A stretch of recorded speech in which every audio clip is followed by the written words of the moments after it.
1 Slump. Evan lay on his back in the dark, throwing the baseball up in a straight line and catching it in his bare hands. Thwop, thwop. The ball made a satisfying sound as it slapped in his palm. His legs flopped in a V. His arms stretched up to the ceiling, and the thought that if he missed, he'd probably break his nose made the game just interesting enough to keep going. On the floor above, he heard footsteps, his mother's, and then a long, loud, scraping, groaning sound. He stopped throwing the ball to listen. His mother was dragging something heavy across the kitchen floor, probably the broken air conditioner. A week ago, right at the beginning of the heat wave, the air conditioner in his mother's attic office had broken. The man from Sears had installed a brand new one but left the old one sitting right in the middle of the kitchen floor.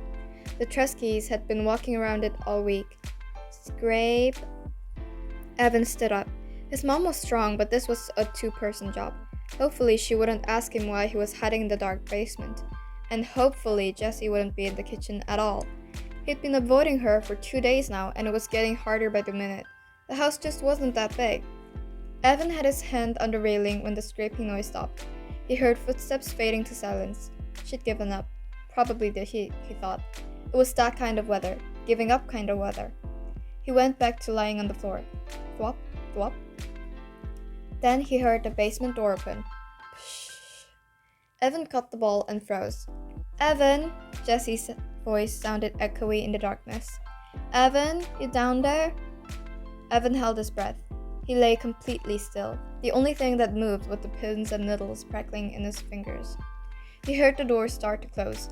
Long breath out, but then it stopped and opened again. Footsteps on the carpeted stairs.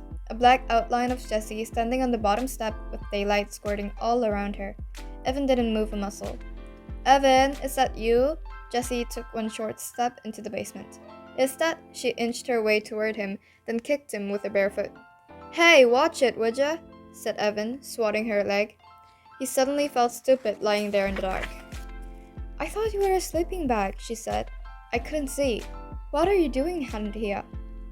How come the lights are off? It's too hot with the lights on, he said. He talked in a flat voice, trying to sound like the most boring person on the whole planet. If he kept it up, Jessie might just leave him alone. Mom's back in her office, said Jessie, lying down on the couch. Working, she groaned as she said the word. Evan didn't say anything. He went back to throwing the ball. Straight up, straight down. Maybe silence would get Jessie to live. He was starting to feel words piling up inside him, crowding his lungs, forcing out all the air. It was like having a chest full of bats, beating their wings, fighting to get out. She tried to move the air conditioner, but it's too heavy, said Jessie.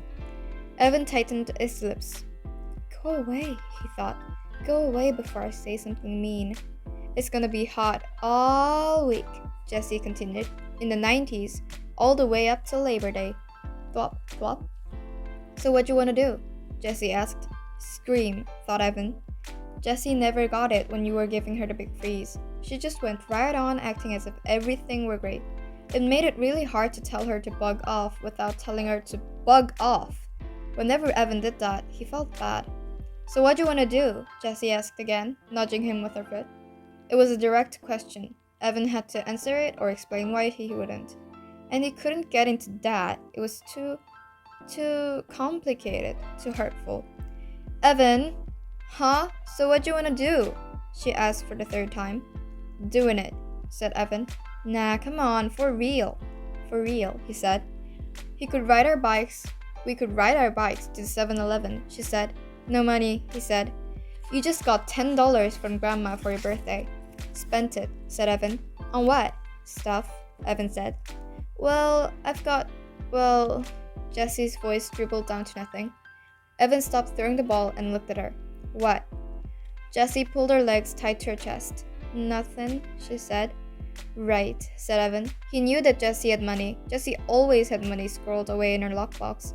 But that didn't mean she was going to share it. Evan went back to throwing the baseball. He felt a tiny flame of anger shoot up and lick his face. Thwop, thwop. We could build a fort in the woods, said Jessie. Too hot. We could play Stratago. Too boring. We could build a track and race marbles. Too stupid. A thin spider web of sweat draped itself over his forehead, spreading into his hair. With every throw, he told himself, it's not our fault. But he could feel his anger growing. He started popping his elbow to put a little more juice on the ball. It was flying a good 4 feet into the air every time. Straight up, straight down. Pop, thwop, pop, thwop. The bats in his chest were going nuts. What is the matter with you? Asked Jessie. You've been so weird the last couple of days. Oh man, here they come. I just don't want to play a dumb game like Stratago, he said. You like Stratago. I only picked up because it's your favorite game. I was being nice in case you hadn't noticed. Look, there are only 6 days left of summer, and I'm not going to waste them playing a dumb game. Evan felt his heartbeat speed up. Part of him wanted to stuff a sock in his mouth, and part of him wanted to deck his sister. It's a stupid game, and it's for babies, and I don't want to play a stupid baby game. Pop, thwop, pop, thwop.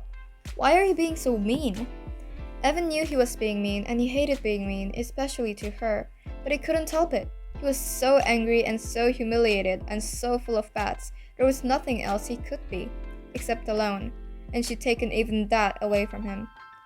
You're the genius, he said. Go figure it out. Good, that would shut her up. For once, Evan watched the ball fly in the air.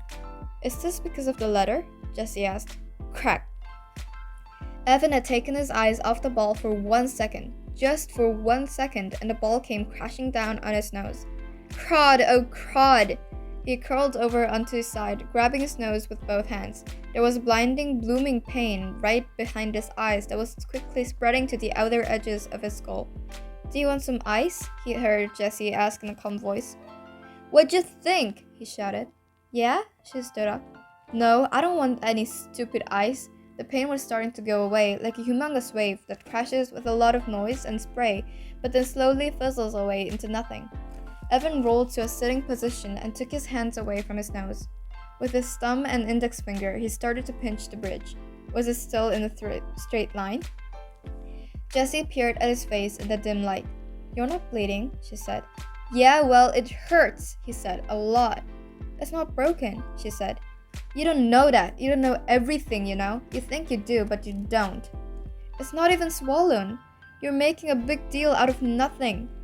Evan held his nose with one hand and hit his sister's knee with the other. Then he picked up the baseball and struggled to his feet. Leave me alone. I came down here to get away from you, and you just had to follow. You ruined everything. You ruined my summer, and now you're going to ruin school. I hate you. When he got to the bottom of the steps, he threw the baseball down in disgust. Thud.